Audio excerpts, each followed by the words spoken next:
கற்க கசடர கற்பவை கற்றபின் நிற்க அதற்கு தக. வணக்கம்.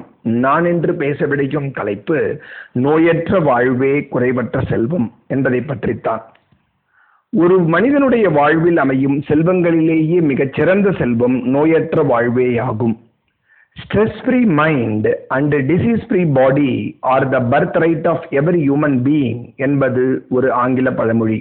அதாவது பதட்டமில்லாத மனமும் நோயற்ற உடலும் ஒவ்வொருத்தருடைய பிறப்புரிமை என்று இந்த ஆங்கில பழமொழி கூறுகின்றது. ஒவ்வொருவரும் தன் வாழ்வில் நோயற்ற வாழ்வை வாழ வேண்டும் என்றால் 5 விதமான வழிகளை கடைபிடிக்க வேண்டும். அவையாவன: 1. நடைப்பயிற்சி, 2வது மூச்சு பயிற்சி, 3வது தியானம், 4வது அளவான உணவு, 5 அளவான தூக்கம். இந்த 5 வழிமுறைகளையும் எவன் ஒருவன் தன் வாழ்வில் கடைபிடித்தானேயானால் அவனுடைய வாழ்வில் நோய் நொடிகள் அணுகாது. இவற்றை ஒன்றன் பின் ஒன்றாக நான் விளக்க விரும்புகின்றேன். நோயற்ற வாழ்வு வாழ்வதற்கு தேவைப்படுவது 1வது நடைப்பயிற்சி. எவன் ஒருவன் நடைப்பயிற்சியை தொடர்ந்து மேற்கொள்கின்றானோ அவனுடைய வாழ்வில் நோய் நொடிகள் அணுகாது. இரத்த கொதிப்பு, சர்க்கரை நோய் போன்ற நாள் தரப்பட்ட வியாதிகள் அவனை விட்டு நீங்கும்.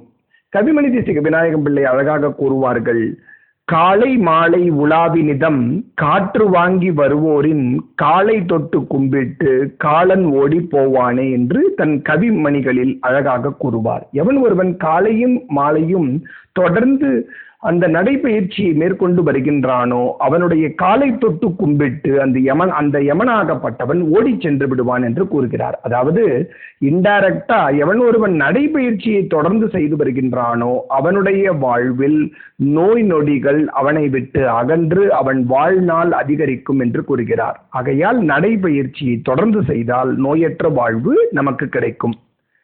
நோயற்ற வாழ்வு வாழ்வதற்கு செய்ய வேண்டிய 2வது வழி மூச்சு பயிற்சி.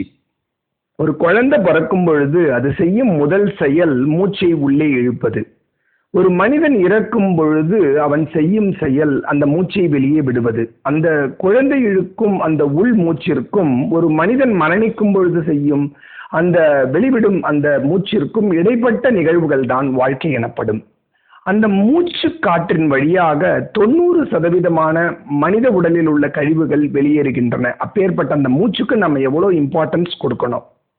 திருமூலர் மிக அழகாக கூறுவார்: ஏறி இறங்கி இருகாலை பொறிக்கும் காற்றை அளக்கும் கணக்கறிவாளர் இல்லை, காற்றை அளக்கும் கணக்கறிவாளருக்கு கூற்றை உதைக்கும் குறி அதுவாமே என்று திருமூலர் தன்னுடைய திருமந்திரத்தில் கூறுவார். அதாவது நம் நாசி துவாரங்களின் வழியாக உள்ளும் வெளியேயும் சென்று கொண்டிருக்கும் அந்த காற்றை அடக்கும் அந்த பிராணாயாம கலையை, அந்த மூச்சு பயிற்சியை எவன் ஒருவன் தொடர்ந்து செய்து வருவானே ஆனால் அவனுக்கு கூற்றுவனை எட்டி உதைக்கும் சக்தி கிடைக்கும் என்று கூறுகிறார். ஆகையால் மூச்சு பயிற்சி எனப்படுவது எப்படி நம்ம உடல்ல தண்ணீரால் குளிப்பாட்டுகிறோமோ உடல் உள் உறுப்புகளையும் மனதையும் உள்குளியல் எனப்படும் அந்த மூச்சு பயிற்சியின் மூலம் நாம் குளிப்பாட்டினால் நம்முடைய வாழ்வில் நோய் நொடிகள் நம்மை அணுகவே அணுகாது. நோயற்ற வாழ்வு வாழ்வதற்கு தேவைப்படும் 3வது பயிற்சி தியான பயிற்சி. ஒவ்வொரு நாளும் ஒரு குறிப்பிட்ட நேரத்தில் கண்களை மூடிக்கொண்டு நாம் தியானத்தில் அமர்ந்தோமேயானால் பதட்டமுள்ள நம் மனம் பதட்டமில்லாத ஒரு மனமாக உருவெடுக்கும். தியானம்னா என்னங்க? எந்த ஒரு க்ஷணத்தையும் எந்த ஒரு மனிதர்களையும் அப்படியே ஏற்றுக்கொள்ளும் மனப்பாங்கின் நிலைதான் தியான நிலை. அந்த தியான நிலை எவ்வாறு கைகூடும் என்றால் தினமும் சிறிது நேரம் அந்த தியானத்திற்காக நாம் நேரத்தை செலவிட்டோமேயானால் நோயற்ற உடலும் அமையும், பதட்டமில்லாத ஒரு மனமும் ஒருவருக்கு கைகூடும். 4வது அளவான உணவு.